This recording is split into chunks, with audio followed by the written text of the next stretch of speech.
세상에는 하나를 알고도 열을 아는 것처럼 쓰는 사람이 있고 반대로 열을 알아도 하나밖에 쓰지 못하는 사람들도 있습니다. 물론 아는 것이 힘이라고 많이 아는 것이 일단 중요한 거죠. 그런데 아무리 많이 알고 있어도 아무리 가진 것이 많아도 제대로 사용할 줄 모르는 사람이 있다면 참 답답한 거고, 그리고 참 안타까운 게 사실인 것입니다. 그래서 어떤 사람들은 그렇게 말했습니다. 부자가 누구냐? 돈 많이 가진 사람이 부자가 아니고 베푸는 사람이 부자라는 거죠. 왜죠? 돈을 아무리 많이 가졌어도 나 여전히 배고파. 더 벌어야 돼. 창고에 더 쌓아야 돼. 이 사람은 여전히 지금 가난한 거잖아요. 가난하니까 돈 더 막 쌓으려고 하고 더 벌려고 그러고 지금 이러는 거 아니에요? 근데 베푸는 사람은 가진 것 많지 않아도 베푼다 그 이야기는 벌써 부자라는 거예요. 부자니까 베푼 거예요. 같은 의미일 것입니다. 그래서 이 구슬이 서말이어도 깨워야 진주라는 말이 있는, 보배라는 말이 있는 것 같습니다. 그렇죠. 아무리 많이 가지고 있어도 깨워야죠. 사용할 줄 모르면, 그걸 제대로 활용할 줄 모르면 그거 무용지물이 되는 것입니다. 속된 말로 그렇게 아끼다가는 다 똥 되는 것입니다. 영적인 것도 그렇습니다. 어떤 사람은 작은 것을 가지고도 충성해서 칭찬받는 반면 어떤 사람들은 큰 달란트를 가지고도 큰 복을 받고도 제대로 사용하지 못해서 책망을 받는 그런 사람들도 있다라는 것입니다. 계시록 3장 8절에 보면 우리가 잘 아는 그 빌라델베 교회가 나오고 그 빌라델베 교회에 대해서 설명할 때 이렇게 말합니다. 볼지어다 내가 내 앞에 열린 문을 두었으되 능히 닫을 사람이 없으리라. 내가 내 행위를 아노니 내가 적은 능력을 가지고도 내 말을 지키며 내 이름을 배반치 아니하였도다. 빌라델베 교회가 큰 능력을 가졌습니까? 큰 복을 받았습니까? 아니에요. 적은 능력을 가졌어요. 그거 주님이 인정하시는 거예요. 우리가 보기에 헤이 교회도 저렇게 작고 교인도 별로 없고 야 너네들 맨날 환난만 있고 얼마나 믿음 없으면 맨날 그렇게 그냥 고난만 당하고 이러냐. 이렇게 사람이 평가한 게 아니고 주님이 평가하셨어요. 하나님이 평가하셨어요. 네가 적은 능력을 가지고도 내 말을 지켰고 내 이름을 배반치 아니했다. 그래서 주님이 빌라델 교회에 칭찬을 하셨던 거죠. 근데 라오디아 교회나 에베소 교회는 사실 교회 건물도 컸습니다. 사람들도 많았습니다. 그리고 더 중요한 건 그 사람들이 다 복받은 사람들이었어요. 그래서 누가 봐도 부유하고 나름 출세하고 야, 저 사람들처럼 믿어야 돼. 저 사람들처럼 저렇게 복받아야 돼. 라고 인정할 만한 그런 사람들이었던 거죠. 그런데 그들은 그렇게 큰 능력을 갖고도 큰 복을 받아 누려놓고도 주님께 책망을 받았던 것입니다. 물론 우리가 능력도 큰 능력 받고 그리고 막 섬기는 것도 더 크게 섬기고 이러면 진짜 금상첨화겠죠. 뭐 그게 우리가 진짜 꿈꾸는 거고 진짜 기대하는 것이고 소망하는 것입니다. 그러나 그게 하루아침에 이루어지는 건 아니니까 일단 출발은 어떻게 해야 되느냐? 적은 능력을 가지고도 주님 앞에 충성하는 사람이 돼야 된다는 것입니다. 이렇게 되지 못하면 큰 걸 가지고도 섬기지 못해서 나중에 책망받는 일이 불행한 사태가 벌어지고야 마는 것입니다. 사랑하는 성도 여러분, 비록 적은 능력을 가졌더라도 충성해서 더 칭찬받고 더 큰 복을 받아 누리기를 주의 이름으로 축원합니다. 그래서 적은 것에 충성된 자에게 하나님 큰 일을 맡기시는 것처럼 지금 적은 능력이지만 충성해서 더 큰 능력 받고 더 큰 이 사명을 받고 더 큰 복을 받아 누리는 하나님의 사람으로 세워지기를 주의 이름으로 축원합니다. 자, 오늘 성경 통해서 우리는 바로 그 부분, 적은 능력을 가지고 있지만 우리가 모세가 얼마나 대단한 사람인지 잘 알고 있습니다. 그러나 모세가 처음부터 그렇게 대단한 사람이었느냐? 아니요. 너무나 우리가 잘 알고 있습니다. 모세가 처음부터 그런 사람이 아니었어요. 하나님이 아무리 깨워도 아무리 보내도 나 못합니다. 나는 말도 못하고요. 그들이 내가 하나님이 보냈다고 말해도 그들이 믿을 것 같습니까? 이 핑계 저 핑계 있는 핑계 없는 핑계 다 대가면서 이렇게 변명만 일관하는 사람, 바로 그 사람이 모세 아니었습니까? 절대 큰 능력 가진 사람 아니었습니다. 그리고 하나님이 그렇게 나타나셔서 보여주시고 표적을 주시고 놀랍게 역사하셔도 여전히 행동은 못합니다. 안 합니다. 여전히 영혼은 잠들어 있는 그런 모습이었죠. 그러니까 모세는 처음부터 적은 능력 가졌지만 일도 제대로 못했고 할 생각도 없었고 나중에 시내산에서 하나님이 이렇게 나타나셨으면 그 정도 나타나셨으면 이제 큰 능력 조금 받은 거잖아요. 왜냐하면 주님이 또 그런 능력도 행할 수 있도록 허락해 주셨으니까 이미 큰 능력을 받았어요. 그런데도 여전히 난 못합니다. 안 갑니다. 계속 버티잖아요. 자, 그런 모세가 이제 하나님의 사람으로 세워져 가는 모습이 점점 나타나고 있습니다. 자, 오늘 말씀 통해서 우리가 그 모세의 변화된 모습들을 조금씩 살펴보기를 원합니다. 첫 번째 생각할 수 있는 말씀은 하나님께서 우리에게 주신 표적을 다 행해야 된다는 것입니다. 하나님이 주신 은혜를, 하나님이 주신 달란트를, 하나님 주신 사명을 우리가 다 행해야 된다는 거예요. 우리가 보통 쓰는 말이 있죠. 호랑이는 토끼 한 마리를 사냥할 때도 최선을 다한다. 뭐 그런 말을 하는데 우리가 뭐 호랑이가 돼보지 못해서 호랑이가 진짜 그렇게 최선을 다하는 건지는 솔직히 모르겠고, 근데 분명한 건 사람들이 분명히 보기에 호랑이는 사냥을 실패하는 일이 없기 때문에 그러는 거 아니겠어요? 그럼 호랑이가 맨날 그 사냥 실패하면 그런 말이 나왔겠어요? 근데 여러분, 우리가 잘 알듯이 사자는 공격을 해도 실패할 때가 상당히 많습니다. 알고 계시죠? 그 동물의 왕국 이런 것들 보면 사자들이 그 사냥을 할 때마다 반드시 성공하는 게 아니에요. 사자들이 그것들을 사냥할 때 무리를 지어서 주로 사냥을 합니다. 혼자 사냥하면 거의 실패입니다. 아주 형편없는 것들은 뭐 그냥 잡히겠지만 사자가 주로 노리는 것들은 상당히 발이 빠르죠. 그래서 무리를 지어서 공격을 해야만 가능한 것들입니다. 또 무리를 지으니까 조그마한 토끼는 잡아갖고는 간에 기별도 안 갑니다. 그래서 나름 큰 것들을 잡아야 됩니다. 그러려면 혼자 못 잡아야 또. 근데 호랑이는 그렇지 않습니다. 호랑이는 주로 무리를 지어 다니는 게 아니고 혼자 다닙니다. 그래서 아무리 뭐 토끼라도 뭐 잡아야 되겠죠. 근데 이 호랑이가 사냥하는 것은 우리가 이 동물의 왕국에서 보기는 좀 솔직히 어려워요. 왜냐하면 호랑이가 그렇게 쉽게 나타나는 것도 아니고 막 무리지어서 막 떼지어 다니는 것도 아니고 호랑이는 보기도 어렵지만, 그러나 분명한 건 호랑이한테 한번 걸리면 이게 방법이 없다는 거죠. 그래서 그런 말이 생긴 것 같습니다. 실패하지 않기 때문에 아마 최선을 다하니까 실패하지 않는다. 뭐 그렇게 보는 거겠죠. 또 보통 우리 사람들이 뭐 다윗이 골리앗을 이겼다라는 표현을 쓸 때 그거는 다윗이 잘했다는 표현도 있지만 더 결정적인 건 뭐냐면 골리앗이 방심했다. 골리앗이 준비를 안 했다. 뭐 그런 의미로 더 많이 쓰죠. 근데 성경에서는 그렇지 않습니다. 성경에서는 다윗이냐 골리앗이냐 이게 중요한 게 아니고 거기서 핵심은 누구죠? 하나님이죠, 하나님. 근데 어쨌든 세상에서 쓰는 말은 이제 다윗이 골리앗을 이겼다 그 표현은 약한 자가 강한 자를 이겼다. 별로 실력이 없는 사람이 정말 실력 있는 사람을 이겼다. 뭐 이런 표현이겠죠.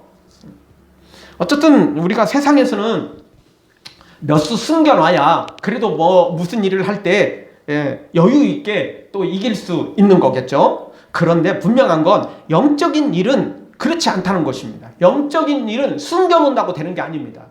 세상에서는 몇 수 숨겨놔야 되고 또 드러내지 않는 이런 어떤 좋은 수들을 또 준비해 놓고 있어야만 사업을 하든 뭐 경기를 하든 또 뭘 하든지 간에 무슨 타협을 하든 협상을 하든 뭘 하든지 간에 준비되어 있는 몇 수들이 있어야 뭔가를 이렇게 잘 대처할 수 있겠죠. 근데 영적인 것은 그렇지 않습니다. 영적인 것은 숨겨놓는다고 남는 것이 아닙니다.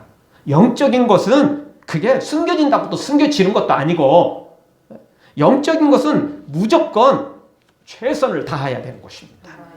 이거 아꼈다가 조금 있다 하리라. 아니요, 그런 거 없어요. 영적인 것은 무조건 최선을 다해야만 되는 것입니다.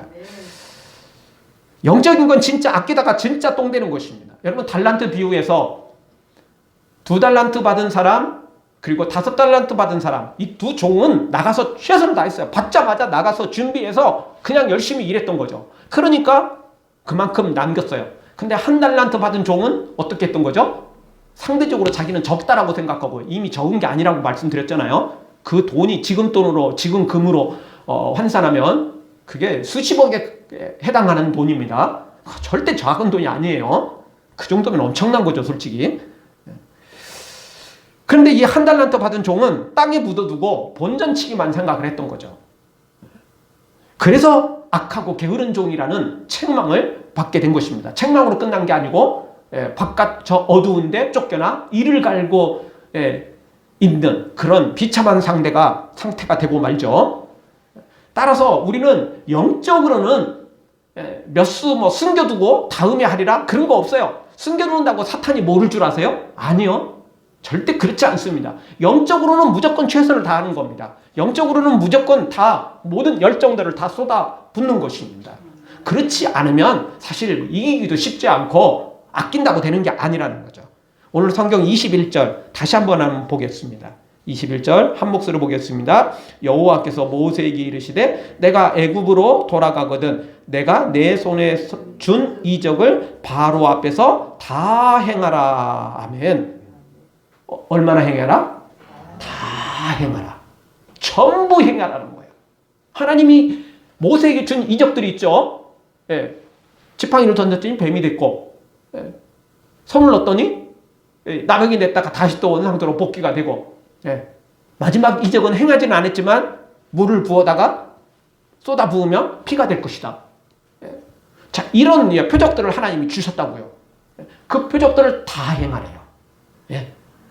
이거 오늘 다 해놓으면 내일 또 뭐해? 없으면 또 어떻게? 똑같은 거 또 하면 저 사람들 그거 재방송 우리 별론데요. 뭐 이럴 거 아니야 또. 그러면 오늘은 이거 하나만 하고 또 내일 또 이게 미천 떨어지면 안 되니까 내일 해야지? 아니요. 그럴 필요가 없다는 거예요. 다 행하라는 거예요. 다 행하라는 거예요. 다 행하면 필요하면 하나님이 또 주세요. 하나님이 없어서 그것만 주신 게 아니라고요. 그리고 하나님이 주신 거에는 반드시 이유가 있어요. 우리 사람들은 우연이라고 말할지 모르고 그냥 이게 이렇게 되다 보니까 그렇게 됐겠지라고 말할지 모르지만 하나님에게는 이유 없는 것들은 없어요. 하나님에게는 다 필연이에요. 하나님에게는 반드시 이유가 있다고요. 숨겨놓으라고 나중에 쓰라고? 아니요. 하나님이 주신 것은 전부 다 행해야 돼요. 그것이 하나님이 주신 이유인 거죠. 주신 달란트 사용하지 않는 것은 주신 하나님의 기적을 은혜를 사용하지 않는 것은 1달란트 받은 종과 같이 그렇게 썩혀두는 것과 같아요. 땅속에 묻어두는 것과 같아요. 그러면 결국 어떤 책망을 받게 됩니까? 악하고 게으른 종이라는 책망을 받게 되는 것입니다. 그러니 우리는 절대 숨겨두지 말고 창고에 땅속에 묻어두지 말고 무조건 활용을 해야 됩니다. 무조건 우리의 모든 것을 다 받은 은혜를 받은 능력들을 다 활용해야만 되는 것입니다. 고린도전서 4장 2절 맡은 자들에게 구할 것은 충성입니다. 다른 거 없습니다. 충성인 것입니다. 헌신인 것입니다. 그것도 우리의 모든 것을 다 바쳐서 말입니다. 그래서 우리 성경은 우리에게 누누이 강조합니다. 마음을 다해 목숨을 다해 성품을 다해. 마음 다하고 성품 다하는 것도 대단한 건데 목숨까지 다하라고 말합니다. 그만큼 우리에게 이 모든 걸 다 쏟아 부으라고 말하는 것입니다. 이게 마지막이 될 수도 있다. 이런 생각을 가지고 영적으로 우리가 주님을 섬길 때 그렇게 섬겨야만 되는 것입니다. 요한계시록 2장 10절에도 이렇게 말합니다. 내가 장차 받을 고난을 두려워 말라. 너희가 10일 동안 환난을 받으리라. 내가 죽도록 충성하라. 그리하면 내가 생명의 면류관을 내게 주리라. 어떻게 충성하라고요? 죽도록 충성하래요. 죽도록. 다 쏟아 부으라는 겁니다. 다 쏟아 부으라는 겁니다. 적당히 하지 말라는 거예요. 오늘 다 하면 내일은 또 어떻게? 조금 있다 또 어떻게? 그런 거 생각하지 말라는 거예요. 영적으로는 지금 다 쏟아 부어야 됩니다. 죽도록 충성해야 되고 마음을 다해야만 되는 것입니다. 고난이 있어도 어렵고 힘들어도 충성해야만 되는 것입니다. 그래야 생명의 면류관을 얻게 되는 것입니다. 사랑하는 성도 여러분, 하나님께 받은 달란트 직분 소홀히 여기지 말고 적당히 하지 말고 이 정도면 됐어 라고 하지 말고 전부 다 행하여 전부 다 충성해서 정말 생명을 다해 목숨을 다해 충성해서 다 받은 은혜들을 활용해서 우리 하나님께 칭찬받기를 주의 이름으로 축원합니다. 두 번째 생각할 수 있는 말씀은 핍박이 있으니 마음의 준비를 단단히 해야 된다는 것입니다. 자, 믿음을 가진 사람들은 모두가 기대를 갖고 있습니다. 어떤 기대냐면 전능하신 하나님, 만왕의 왕이신 하나님께서 명하셨고 부탁하셨고 또 우리에게 그런 사명을 주셨으니까 우리가 이 사명을 가지고 나아가며 형통할 것이라는 기대가 있어요. 아멘. 어느 누가 하나님이 하신 일을 회방하겠습니까? 방해하겠습니까? 거역할 존재가 없죠. 그러니 우리가 이런 기대를 갖는 것은 너무나 당연한 것이고 그거는 또 마땅한 것입니다. 하나님이 시작하셨고 하나님이 명하신 일이니까 당연히 형통할 거라는 기대, 그게 뭐 당연한 거 아니겠어요? 그게 마땅한 기대죠. 그게 또 믿음이고요, 사실. 그런데 현실은 녹록치 않다는 것입니다.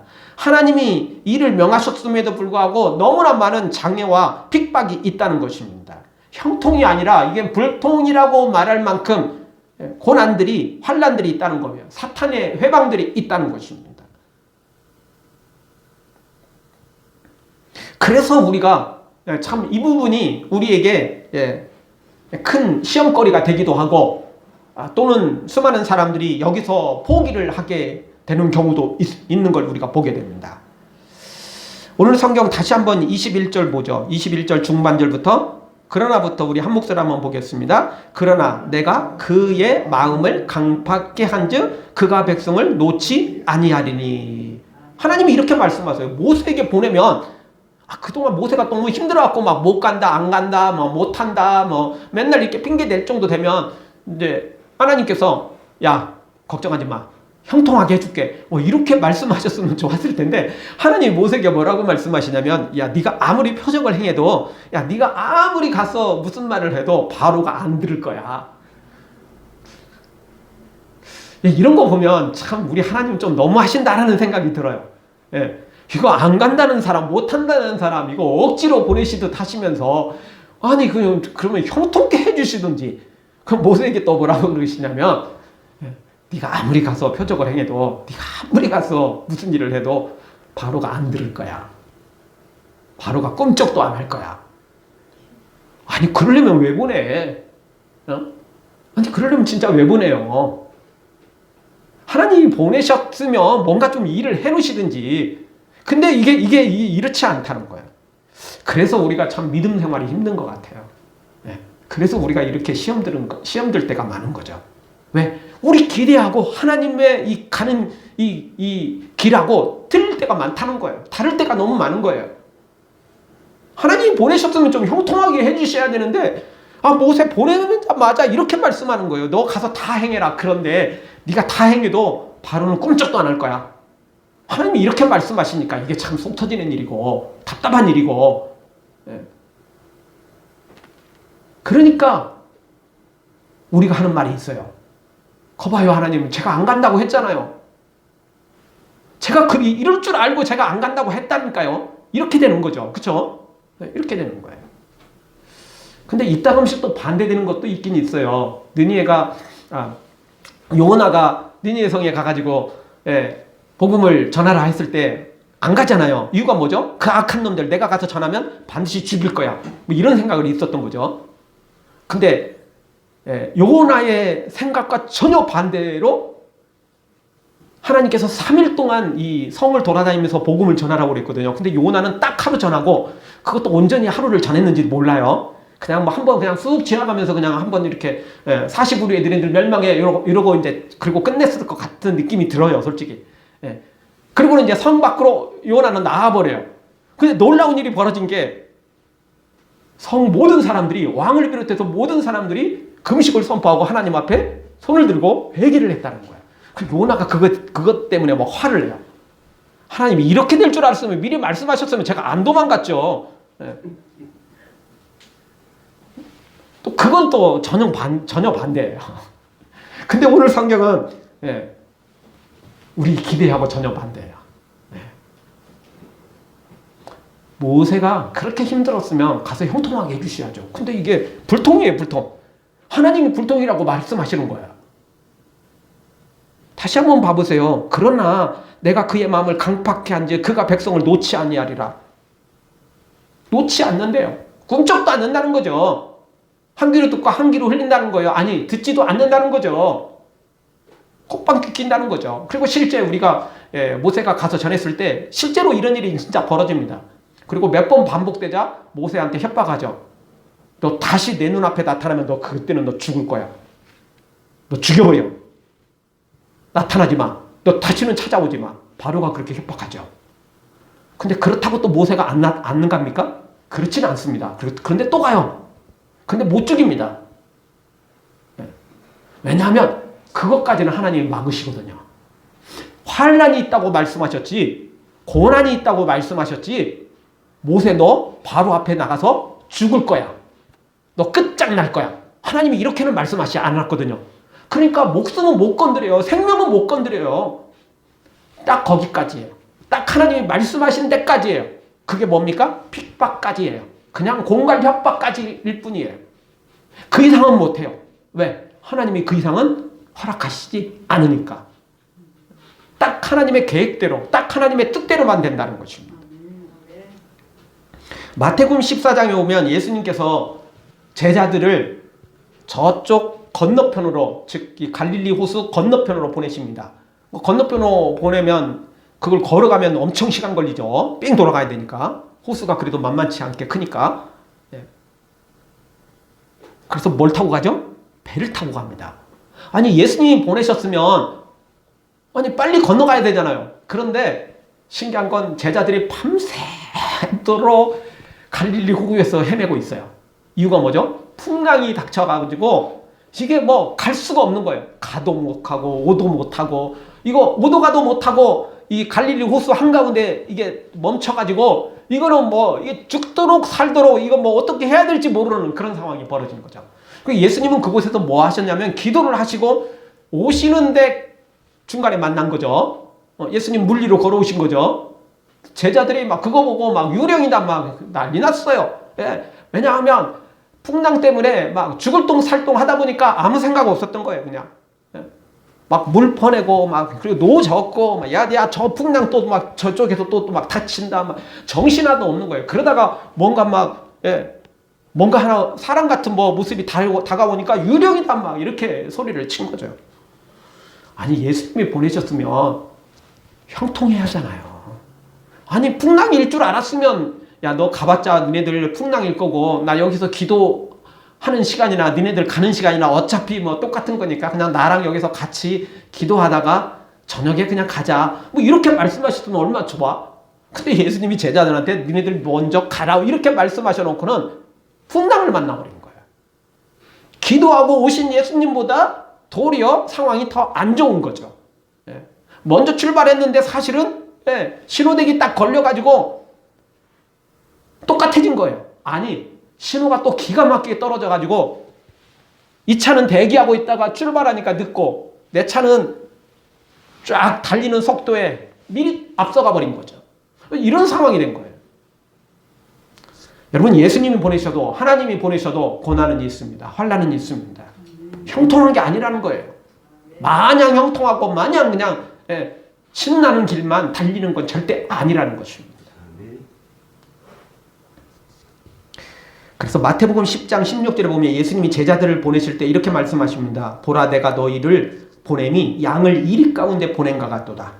그러므로 너희는 뱀같이 지혜롭고 비둘기같이 순결하라.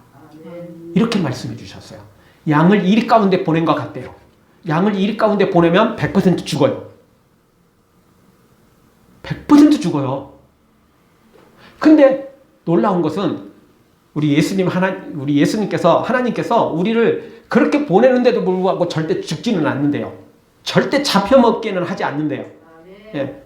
아무리 우리가 이 양같이 능력이 별로 없는 것 같아도 이 가운데 우리를 보내도 절대 잡혀 죽는 일은 없대요. 우리가 지옥으로 끌려가는 법은 없대요. 왜냐하면 하나님이 그것까지는 보장해 주신다는 거예요. 괜히 보내는 게 아니라는 것입니다. 그러면서 우리에게 예수님 주신 말씀, 뱀같이 지혜롭고 비둘기같이 순결하라는 거예요. 지혜가 뭐겠습니까? 예, 세상 지혜로는 우리가 이 양이니까 잡혀먹는다, 여기 죽는다, 빠져나갈 길이 없다, 이건 완전 사면 초과다, 끝장난 거다. 분명히 이게 맞아요. 그게 현실이고 그게 또 그렇게 될 수밖에 없는 거예요. 그러나 분명한 건 뱀처럼 지혜로워라는 거예요. 이건 하나님의 지혜는 이리 가운데서도 양이 살아난다는 것입니다. 하나님이 불꽃 같은 눈동자로 지켜주신다는 거예요. 고난은 있지만 이리떼들이 그냥 입을 벌리고 그냥 달려들어서 금방 죽여버릴 것 같지만 절대 그렇지 못하다는 겁니다. 그러니까 하나님의 지혜를 배우라는 거예요. 하나님의 지혜를 바라보고 하나님의 능력을 바라보라는 거죠. 그것이 바로 지혜롭다는 이야기예요.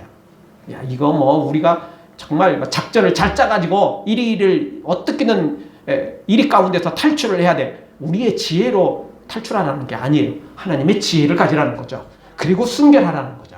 끝까지 거기서 인간의 방법들을 사용하고 다른 방법들을 사용해서는 안 되죠. 끝까지 순결하고 거룩하고 믿음으로 나아가면 반드시 승리한다는 것입니다.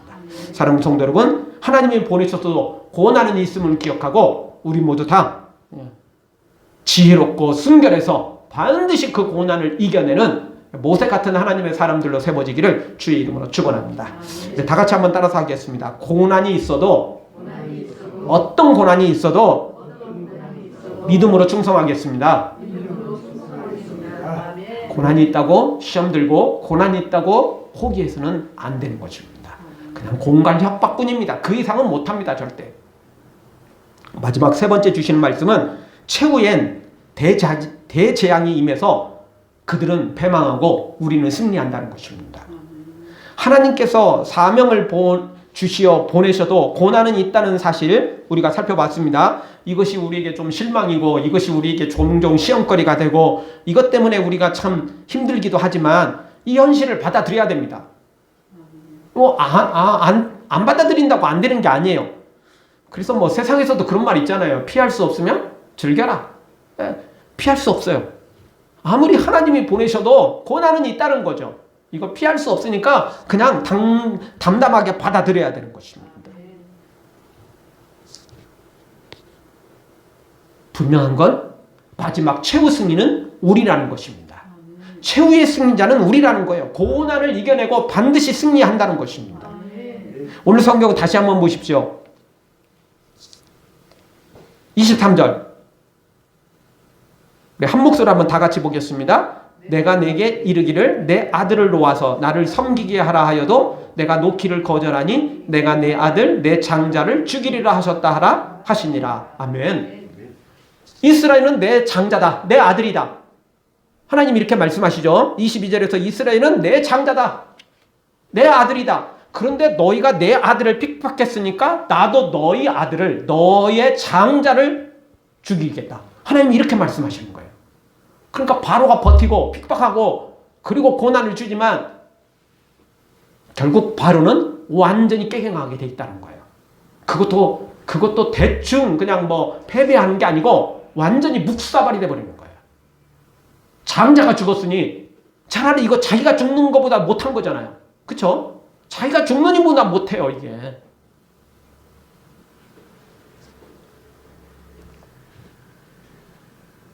하나님을 대적하면 하나님이 그대로 갚으십니다. 하나님의 장자, 하나님의 아들을 핍박했으니까 하나님께서도 바로의 애굽의 장자들을, 애굽의 아들들을 핍박하겠다는 거예요. 하나님 그대로 갚으시잖아요. 다른 걸로 갚으시는 게 아니에요. 딱 그대로예요. 이스라엘이 내 아들이다. 내 장자다. 그러니까 나도 너의 장자를 죽이겠다. 하나님이 이렇게 말씀하시는 거죠. 지금도 똑같습니다. 지금도 여전히 이스라엘만 그렇습니까? 아니죠. 우리 모두 다 영적인 이스라엘이고 우리가 하나님의 왕같은 제사장 아닙니까? 하나님이 우리가 하나님의 자녀들 아닙니까? 사탄이 핍박했으니까, 세상이 핍박했으니까 하나님 똑같이 말씀하시는 거예요. 내가 핍박한 대로 너를 심판하겠다. 하나님 말씀하신다는 거죠. 승리는 우리 것입니다. 승리는 이미 정해져 있는 것입니다. 그런데 그 승리의 과정 속에 이 고난이 있다는 거예요. 핍박이 있다는 거예요. 근데 이게 전혀 필요 없는 것은 또 아닙니다. 시편에 있는 119편에 있는 말씀처럼 내가 고난을 통해서 주의 윤리를 배우게 되었습니다. 주의 고난을 통해서 이 고난을 통해서 내가 더 거룩하게 됩니다. 라고 고백하는 것처럼 모세가 이런 고난을 통해서 진짜 모세가 되는 거예요. 우리가 말하는 모세가 되는 거예요. 앞부분에 생각했던, 지금까지 생각해봤던 비겁자인 모세, 핑계만 대고 변명만 하고 잠자는 영혼, 잠자는 그의 그 마음, 이게 아니고 진짜 우리가 아는 모세, 진짜 우리가 아는 모세로 그렇게 세워진 과정은 바로 이 핍박을 이겨냈기 때문에 가능했던 거잖아요. 이런 과정이 없었다면 어떻게 그런 모세가 세워지겠어요? 조금만 고난이 있으면 그냥 아유 나 못해, 철퍼덕 주저앉고, 조금만 고난이 있으면 그냥 아무 정신없고 막 이렇게 되는 거죠. 제자들도 그런 고난들을 많이 겪고, 그렇게 풍랑 속에 뭔가 이상한 게 나타나니까 유령이다 막 더 기절초풍하고, 수많은 과정들을 겪고 나서야 진짜 예수님의 제자로 세워지는 거죠. 그래서 나중에 그들이 성령 충만 받고 이제 예수님은 완전히 이제 승천하시고 그들만 남았는데도 불구하고, 사내들인 공회 그 앞에 불려갔는데도 불구하고 하나님 앞에서 너희만을 듣는 것이 좋으냐, 아니면 우리가 하나님의 뜻을 행하랴 이러면서 도리어 큰 소리 치면서 채찍을 가하는데도, 죽음의 협박을 가하는데도 전혀 흔들리지 않고 도리어 복음을 전하잖아요. 도리어 복음을 전하잖아요. 예전에는 그들이 보낸 쫄개들, 그 졸개들 앞에서도 그냥 겟세마네 동산에서 그냥 다리야 나 살리라고 도망가고, 그 종 앞에서도 나 예수님 모르는데요, 베드로 부인하고, 이런 사람들이 사내들은 공의 앞에 섰음에도 불구하고 담대히 복음을 전하고 담대하게 도리어 그들에게 전도를 하는 그런 모습으로 바뀌어버리지 않습니까? 그게 고난을 통해서 가능했던 것입니다. 처음 고난을 당하면 누구나 다 정신이 없는 거예요. 그런데 고난을 몇 번 견뎌내다 보면 믿음으로 승리하게 된다는 것입니다. 그래서 주님이 이런 고난을 또 우리에게 필요한 대로 허락하시는 것입니다. 그거 우리를 위한 것입니다. 따라서 오늘 우리는 고난이 있어도 실망할 필요가 없습니다. 어려운 일이 있어도 우리는 좌절할 필요가 없습니다. 주님이 또 다른 놀라운 일들을 계획하고 준비하고 계시기 때문에 그렇습니다. 우리는 주님의 그 승리를 바라보면서 믿음으로 전진하면 되는 것입니다. 내게 주어진 모든 표적들을, 내게 주어진 은혜들을, 달란트들을 다 활용하면서 우리는 그저 오직 죽도록 충성하는 것입니다. 그러면 반드시 우리에게 승리를 주실 것입니다. 기뻐하며 승리의 노래 부르리, 그 백성 주가 회복시키시네, 그 사랑으로 억눌렸던 잠모와 칭찬과 묘황성 얻게 하시네. 억눌린 사람들, 실패했던 사람들, 세상에 별로 자랑할 것도 없는 사람들, 가난한 사람들, 미련한 사람들 주님이 부르십니다. 그리고 칭찬과 명성을 얻게 하시는 분이 우리 하나님이십니다. 실패자였던 모세를 불러서 오늘 이렇게 정말 다시 한번 우리가 아는 모세로 세워가시는 것을 보게 됩니다. 그 사랑으로 억눌렸던 잠몽과 칭찬과 명성 얻게 하시네. 이렇게 모세를 주님이, 억눌렸던 모세, 살인자라고 누명 쓰고 도망자가 되었던 모세, 모든 인생의 비전과 꿈은 다 사라지고 그저 그 광야에서 양이나 치고 하루하루 그냥 살아갔던 그런 모세, 그런 모세를 다시 깨우시고 그런 모세에게 다시 능력을 주시고 위대한 하나님의 사람으로 세우셨습니다. 오늘 우리가 세상에 크게 내세울 거 없어도 억눌렸던 우리를, 가난한 우리를, 부족한 우리를 주님 부르셔서 칭찬과 명성을 얻게 하실 것입니다. 승리를 얻게 하실 것입니다. 모세처럼 우리 주어진 모든 어려운 환경이지만 그래도 믿음으로 달려가 죽도록 충성해서 위대한 하나님의 사람으로 승리하기를 주의 이름으로 축원합니다. 아멘. 기도하겠습니다.